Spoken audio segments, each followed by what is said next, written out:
नमस्कार, मैं मनोज कुमार शर्मा आजाद हिंद आवाज न्यूज के लिए आपके बीच में एक बार फिर। दोस्तों, यूं तो खबरें बहुत चल रही हैं, खबरों के बारे में दावे भी अपने अपने तरीके के किए जा रहे हैं। एक तरफ जहां प्रधानमंत्री मोदी के चुनाव प्रचार को लेकर के बहुत भयानक चर्चाएं हैं, वहां भयानक चर्चाएं विश्व में बदलते विश्व के ऑर्डर को लेकर के है, जो विश्व का एक नया जो है क्या बना है, एक नया मंच बना है। दोस्तों, विश्व के नए ऑर्डर में हिंदुस्तान थोड़ा सा अलग थलग पड़ता हुआ यह एक ऐसा संघ बना है जो भारत के खिलाफ अपने हितों को साध रहा है, उसके बारे में बात करें। या प्रधानमंत्री मोदी जी के चुनाव प्रचार के दौरान सिंदूर उनके रक्त में बहता है, उसके बारे में बात करें। लेकिन बात ऐसी जो हमारे देश से ताल्लुक रखती हो, उन लोगों से ताल्लुक रखती हो जो हमारे देश के लोग ईडी आईडी के द्वारा डराए जाते हों। आपको तो पता है, ये एक तरह से भ्रम बना हुआ है, धारणा बनी हुई है कि सरकार जो है ईडी आईडी सीबीआई का इस्तेमाल अपने विरोधियों को दबाने के लिए करती है। लेकिन यहां पर आज सुप्रीम कोर्ट ने जैसे एक तमाचा मारा है ईडी पर और आज बड़ी कार्रवाई को होने से रोक दिया। तमिलनाडु में आज सुप्रीम कोर्ट का निर्णय आया, जिसमें आज की हाइलाइट्स जो इनका मीडिया है वही छापता है, भाई हम वही लिख रहे हैं। कहा जाता है ED crossing all limit Supreme Court, ED crossing all limit Supreme Court halts probe into Tamil Nadu liquor scam. और दैनिक भास्कर लिखता है सुप्रीम कोर्ट बोला ईडी ने सारी हदें पार कर दी, तमिलनाडु शराब दुकान लाइसेंस केस में राज्य की कार्रवाई।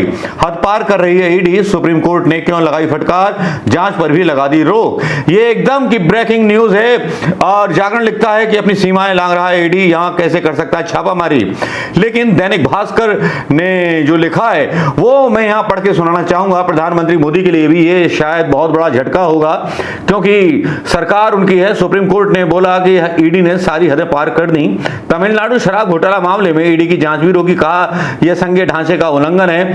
तमिलनाडु शराब दुकान लाइसेंस मामले में सुप्रीम कोर्ट ने गुरुवार को कहा कि प्रवर्तन निदेशालय ने सारी हदें पार कर दी है, राज्य सरकार की जांच एजेंसी इस मामले में कार्रवाई कर रही है, तो ईडी को हस्तक्षेप करने की जरूरत क्या है। सुप्रीम कोर्ट ने ईडी देश के संघीय ढांचे का उल्लंघन कर रही है। कोर्ट ने तमिलनाडु स्टेट मार्केटिंग कॉर्पोरेशन और तमिलनाडु सरकार की याचिका पर सुनवाई के दौरान यह टिप्पणी की। शराब दुकान के लाइसेंस बांटने में करप्शन और मनी लॉन्ड्रिंग के आरोप लगे हैं TASMEC पर। इसमें कहा गया कि शराब की दुकान के लाइसेंस बांटने में भ्रष्टाचार किया गया, ईडी भी इसकी जांच कर रही है। जब सुप्रीम कोर्ट ने सीजेआई BR गवई और जस्टिस MG मसी के बेंच ने ईडी की जांच पर रोक लगा दी है। तमिलनाडु सरकार की ओर से पेश सीनियर एडवोकेट कपिल सिब्बल ने TASMEC की ओर से दो पेश वकील मुकुल रोहतंगी, जानते ही हैं आप इस शख्स को, सरकार का पक्ष लेने हमेशा आता है, और ईडी की ओर से पेश additional solicitor general SB Raju ने दलीलें रखी। उन्होंने सीजीआई का सीधा कहना था, BR गवई का, उन्होंने कहा कि भैया आप व्यक्तियों के खिलाफ तो मामला दर्ज कर सकते हैं, लेकिन निगम के खिलाफ आपराधिक मामला दर्ज नहीं कर सकते। ईडी सारी हदें पार कर रही है।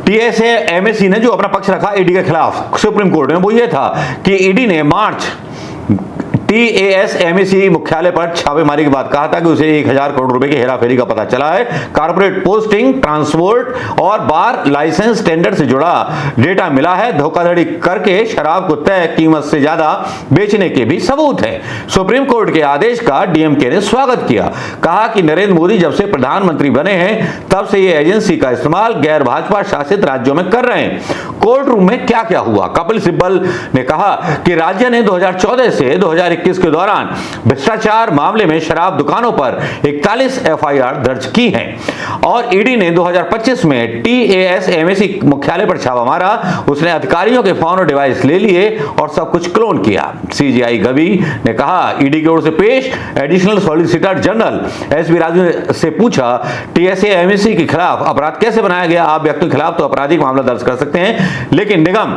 वकील होतगी बोले, कहा कि ईडी अधिकारियों के फोन की क्लोन कॉपी ले ली है, इससे उनकी निजता का उल्लंघन हो रहा है। सिब्बल बोले कोर्ट को ईडी को फोन और डिवाइस ले लिए गए डेटा का इस्तेमाल करने से रोकना चाहिए।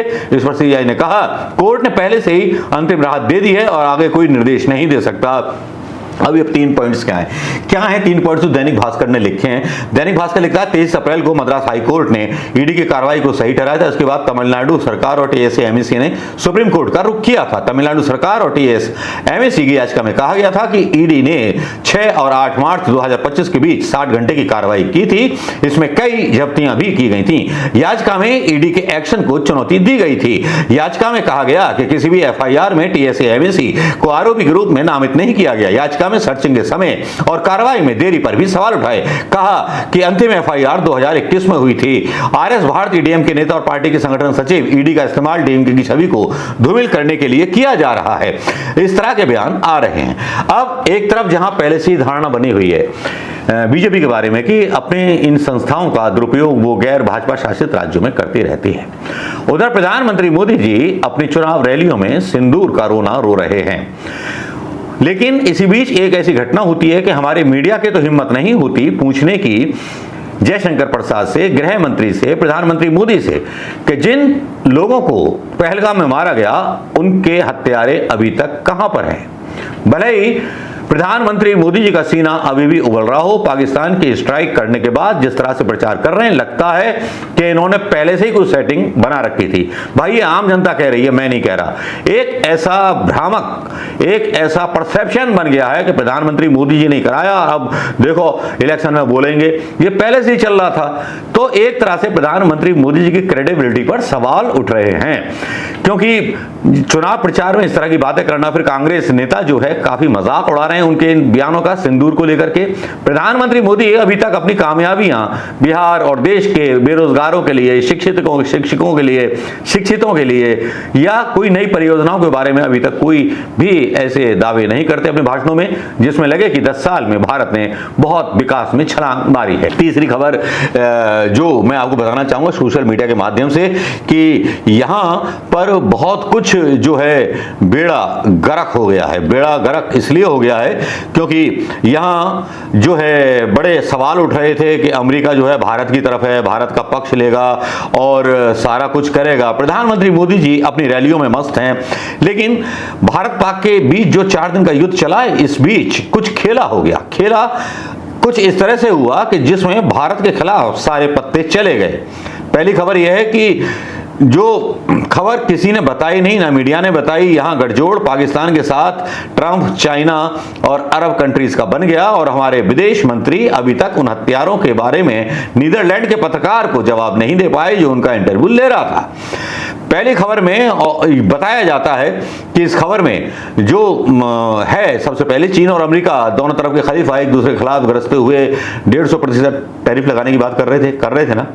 उसके बाद 10 मई को दोनों देशों के उच्च अधिकारी स्विट्जरलैंड के एक खूबसूरत जगह पर मिले और ताला बंद कर दिया और अंदर इलू इलू हुआ, मतलब बात हुई आपस में और दोनों ने टैरिफ घटा दिए। रूस को अकेला छोड़ने के लिए, क्योंकि चीन रूस के पास जा रहा था, अमेरिका ने, ट्रंप ने चाल चली कि चीन को अपने साथ मिला लिया जाए। चीन किसको सपोर्ट करता है? पाकिस्तान को सपोर्ट करता है।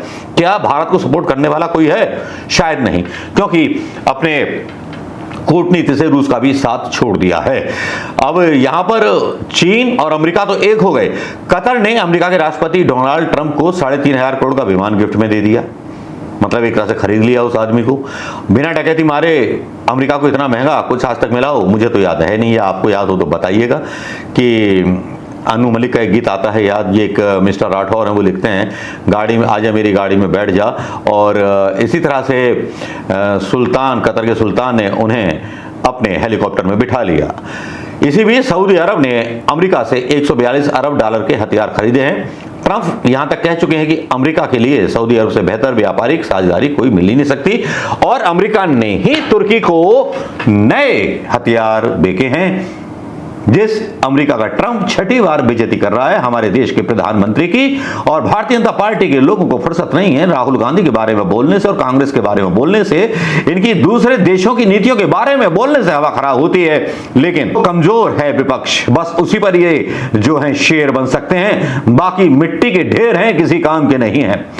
एक वीडियो बहुत वायरल हो रहा है और ये तो सारी चीजें हो गई हैं। भारत अकेला मतलब थकेला, एकला पड़ गया है, अब एकला चालू रे। विदेश नीति क्या है, कुछ नहीं है, बस सिंदूर की बातें चुनाव में हो रही हैं। तो इन्हें हम कब तक झेलेंगे, कैसे झेलेंगे, ये सोचने वाली बात होगी। लेकिन जिस तरह से सुप्रीम कोर्ट ने झटका दिया है प्रधानमंत्री मोदी की सरकार को तमिलनाडु के मामले में, वो वाकई में बड़ा ऐसा झटका है चुनाव के दौरान जिसमें विपक्ष चाहे तो इस बात को मुद्दा बना सकता है। अभी विपक्ष के ऊपर है कि किस चीज को मुद्दा बनाता है, किसको नहीं बनाता। मैं आपसे पूछता हूं दोस्तों कि आपकी प्रतिक्रियाएं क्या हैं। पसंद आया हो ये खबर तो शेयर कीजिए, कमेंट कीजिए और देश हित में इस वीडियो ब्लॉग को शेयर कीजिए। बताइए लोगों को कि चीन और पाकिस्तान ने क्या पाया और हमने क्या खोया। नमस्कार, जय हिंद दोस्तों।